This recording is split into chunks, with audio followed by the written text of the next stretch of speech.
इज़्ज़त दी है। मैं उनके लिए आप तमाम दोस्तों का शुक्रगुज़ार हूँ। मुल्क की सूरत हाल बहरहाल आपकी नज़रों के सामने है। एक साल पहले मुल्क के अंदर मिलियन मार्चेस हुए, जमीयत उलमा इस्लाम ने उनका एहतमाम किया, आज़ादी मार्च हुआ, उसमें जो पब्लिक की शिरकत थी वो भी बहुत दीदनी थी। सियासी पार्टियों ने हमारे साथ यकजहती का इजहार किया, भरपूर तौर पर किया, और आज PDM के प्लेटफार्म से तमाम सियासी जमातें वो एक मुश्तरका इवेंट के तहत पहला जलसा उन्होंने गुजरांवाला में किया, दूसरा कराची में किया, और उसमें जो आवाम की शिरकत थी वो भी बड़ी तारीख़ी थी और बड़ी अज़ीमुश्शान थी। ज़ाहिर है कि आवाम के इस राय को अब नज़रअंदाज नहीं किया जा सकता, और हर कीमत पर आवाम ये चाहती है कि उनका वोट चोरी किया गया और उनकी अमानत पर डाका डाला गया। सो आज जो जद्दोजहद हो रही है वो मुल्क में एक आइनी हुक्मरानी के लिए हो रही है कि मौजूदा हुक्मरानी वो आइनी नहीं है, एक जमहूरी हुक्मरानी के लिए हो रही है जिसमें आवाम की शराकत का तसव्वुर हो, आवाम की मर्ज़ी का तसव्वुर हो और आवाम पर मुसल्लत किए जाने की हुक्मरानी का तसव्वुर ख़त्म कर दिया जाए। तो इस हवाले से हमारी तहरीक और हमारे तहरीक की जो बुनियादी मकासद हैं वो पूरी कौम पर हम वाज़े कर रहे हैं। यहाँ से हम कोयटा जाएंगे, वहाँ पर भी इंशाअल्लाह अज़ीज़ यही मनाज़िर होंगे, और फिर उसके बाद मुल्क के दूसरे हिस्सों में इंशाअल्लाह अज़ीज़। तो ये सारी सूरत हाल इस वक्त अवाम की और पाकिस्तान के बका की जंग है। तो हम तो समझते हैं कि इसमें तमाम तबके शरीक हैं। हम 2 साल से देख रहे हैं, ताजर तबका हो, छोटे दुकानदार हों, छावड़ी वाले हों, रोज़ीने पर गुजारा करने वाले लोग हों, डॉक्टर्स हों, असातिज़ा हों, वकला हों, हर तबक़े ज़िंदगी से ताल्लुक़ रखने वाले लोगों ने अपना चीख़ व पुकार दुनिया को सुनाया। लेकिन ताकत की नशे ने जिनको मदहोश किया हुआ है और उनके कान बहरे हो गए हैं, उनको शायद आवाम की ये चीख़ व पुकार अब तक सुनाई नहीं दे रही है। तो इसके लिए एक भरपूर जद्दोजहद की ज़रूरत होती है, और उस जद्दोजहद के नतीजे में इंशाअल्लाह अज़ीज़ पाकिस्तानी कौम को नताइज मुहैया हो सकेंगे। जो अभी मौजूदा हालात हैं, क्या ये जो है इमरजेंसी नाफिज हो सकती है? या देखिए, हम तो पहले से इमरजेंसी के तहत ज़िंदगी गुजार रहे हैं। अनडिक्लेयर्ड एक मार्शल लॉ है, और आपने देखा कि किस तरीके से कराची में पुलिस के IG,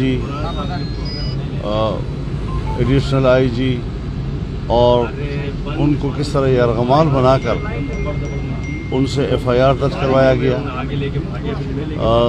कैप्टन सफ्दर के ऊपर जिस तरह रेड किया गया और उनकी अहलिया उनके साथ थी।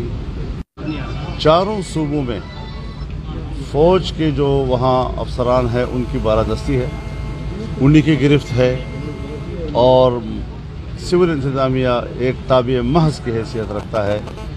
जिस तरह यहाँ सिंध में हुआ कि सिविल इंतज़ामिया के आला अफसरान की तौहीन की गई, उनकी तज़लील की गई, ये सब कुछ दूसरे सूबों में भी मुमकिन है, क्योंकि वहाँ भी उनका एटीट्यूड यही है। और एपेक्स कमेटियों में ये सब बैठे होते हैं। बज़ाहिर तो ये है कि हम मुल्क की दिफा और मुल्क की बेहतरी के लिए और दहशतगर्दी के ख़ात्मे के लिए इकट्ठे हैं, लेकिन तमाम छोटे छोटे इंतज़ामी मामलात उसमें भी उनकी हैसियत एक बालातर की होती है। वो किसी को जवाबदेह नहीं है, सारी इंतज़ामिया सिर्फ उन्हीं को जवाबदेह है, और यही मार्शल लॉ की अलामतें होती हैं, यही फिर इमरजेंसी की अलामात होती हैं। तो गैर एलानिया मार्शल लॉ या गैर एलानिया इमरजेंसी से हम पहले ही गुज़र रहे हैं, लिहाजा अगर ये चीज़ें हो भी जाती हैं हमें कोई फ़र्क नहीं पड़ेगा। हमारी जद्दोजहद फिर भी बहरहाल जारी है, और इंशाअल्लाह किसी को ज़रूरत नहीं होगी।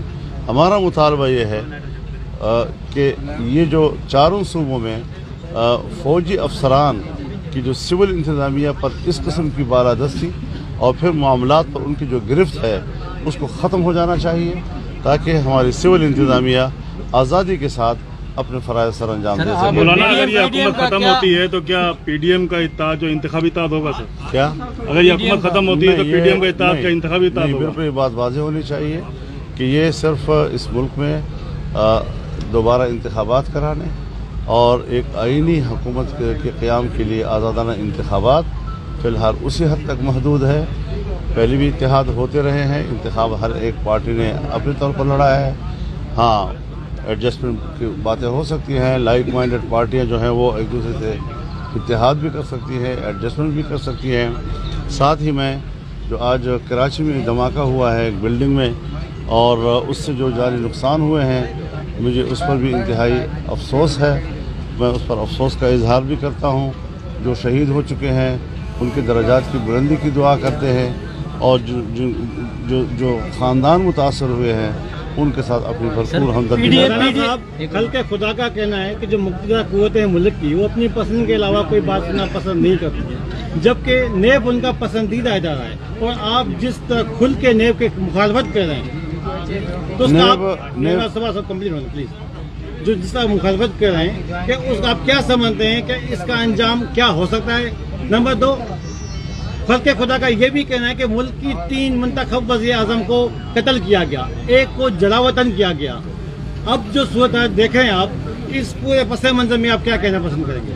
देखिए, यही वो चीज़ें हैं जो माजी में आप जिसका जिक्र कर रहे हैं, जिससे कि अवाम और इदारों के बीच में टकराव और तसादुम का तस्वुर पैदा होता है। आज की जो नाराज़गी है और उस नाराज़गी का जो लोग निशाना बनते हैं, कभी भी हमारा दिल नहीं चाहता कि ये इदारे या इन इदारों के शख्सियत वो निशाना बने। वो हमारे लिए काबिल एहतराम हैं, लेकिन जब अपने दायरे कार के अंदर रहते हुए वो अपने फ़राइज़ अंजाम देने की बजाय उससे तजावुज़ करेंगे और दूसरे के इलाकों में जाकर उनको डैमेज करेंगे तो फिर उससे ज़रूर मुश्किलात पैदा होती है। लिहाजा पार्लियामेंट अपना काम करे, इंतज़ामिया अपना काम करे, दिफाई क़ुव्वत जो है वो अपनी पेशा खिदमात जो उनकी हैं वो सर अंजाम देते आँखों पे। लेकिन सूरत हाल इस वक्त ख़राब होती है जब कोई इदारा अपने हदूद से तजावुज़ करके दूसरों के मामलात पे। सिंध के साहली बेटों पे जो कब्जा आपने वाज़े मौक़िफ़ किया है, लेकिन जो डंगी बेट है उधर 2 साल से कब्जा हुआ पड़ा है, तो इस हवाले से आप क्या कहें? दूसरा, आप पीडीएम का मुस्तकबिल क्या देखते हैं? क्योंकि आपने जब मार्च का ऐलान किया था तो वो जो दोनों पार्टी हैं मुल्क की वो आपका साथ नहीं दे सकी और आप अकेले से बैठे फिर वापस आएंगे, तो क्या समझेंगे कि ये जो पीडीएम का इत्तेहाद है ये मुस्तकिल तौर पे रहेगा या बीच में टूट जाएगा? इसी सवाल को कंटिन्यू करते हुए, जो सिंध की परसेंटेज जो गैस है, मुख्तलिफ जो हुकूक हैं वो भी मारे जा रहे हैं, और ये जो सिंध पुलिस का एक्शन है जो वफा की तरफ से ये जो यरगुमाल किया गया आईजी को, उस हवाले से भी आप क्या कहेंगे? हम सबसे बढ़कर सूबों के इख्तियारात के अलंबरदार हैं। तमाम सूबे, उनकी हुकूमतें, उनको ज़्यादा से ज़्यादा इख्तियारात होने चाहिए ताकि वो भरपूर तौर पर उस सूबे के वसाइल को उस सूबे के अवाम और वहाँ के लोगों के बच्चों के लिए सर्व कर सकें, बाहर से उसमें कोई मुदाखलत ना हो। इसी हवाले से हमने वाज़ेह तौर पर कहा है कि सिंध में हो या बलूचिस्तान में, वहाँ जो जज़ायर हैं ये वहाँ की लोगों की मिल्कियत है, वहाँ की सूबाई हुकूमतों के ज़ेर तसर्रुफ़ है और उन्हीं के जो वही जो वसीला है वो कौम के लिए इस्तेमाल होना चाहिए। सिंध में है तो सिंधियों के लिए, अगर बलूचिस्तान में है तो बलोचों के लिए और वहाँ के अवाम के लिए। तो ये हमारे बड़ा वाज़ेह मौक़िफ़ है इस हवाले से।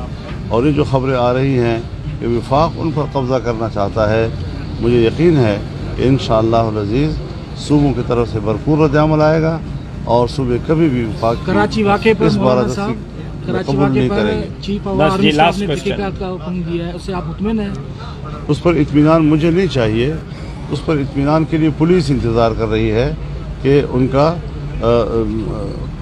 मेरे नज़दीक तो इंक्वायरी एक प्रोसीजर है, एक प्रोसीजर में पूरी कौम को फंसाया जा रहा है।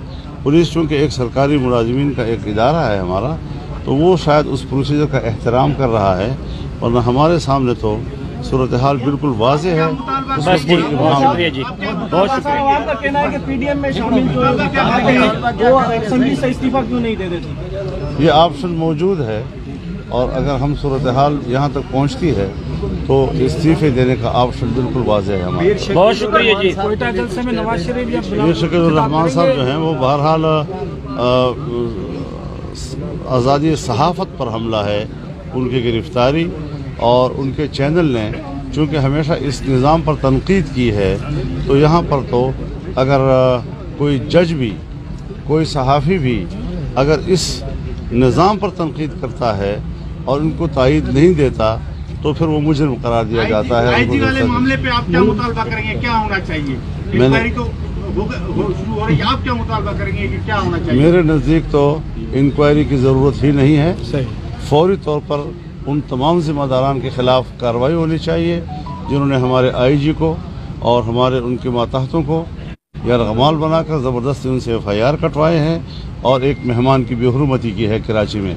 तो इस सूरत हाल में हमारा मौक़िफ़ तो बिल्कुल वाज़ेह है और मैं तो सिंध से बाहर जाना चाहता हूँ कि तमाम सूबों के अंदर जहाँ जहाँ पर भी फ़ौजी अफसरान इंतज़ामी उमूर पर अपनी गिरफ्त रखते हैं और वहाँ के सिविल इंतज़ामिया को अपना माता समझते हैं, उनको इससे दस्तबरदार होना होगा।